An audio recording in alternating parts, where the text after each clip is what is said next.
নমস্কার, কেমন আছেন সবাই?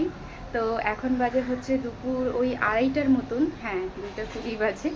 তো আমি এতক্ষণ রান্নাঘরেই ছিলাম। তো আজকে কি রান্না হচ্ছে সেটাই দেখাবো আপনাদের সঙ্গে। তো আমার রান্না প্রায় শেষের দিকেই।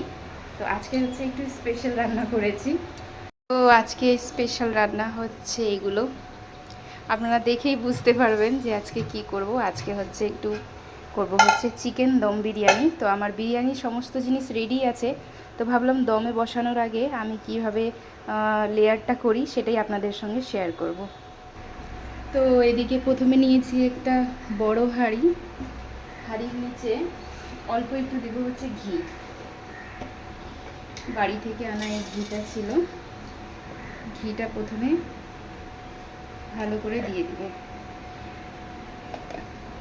আমার সমস্ত জিনিস রেডি হয়ে গেছে।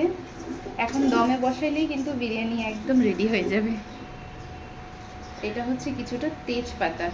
আমি সবসময় বিরিয়ানির যখনই লেয়ার করি হাঁড়ির নিচেই তেজপাতাগুলো রেখে দিই। এতে বিরিয়ানির টেস্টটাও ভালো হয় আর নিচে থেকে আবার লেগেও যায় না। এমনিতেও তাওয়ার উপরে রাখবো, লেগে যাবে না। এইভাবে করেছি। এবার এটার উপরে দিব হচ্ছে বিরিয়ানির রাইস দিব।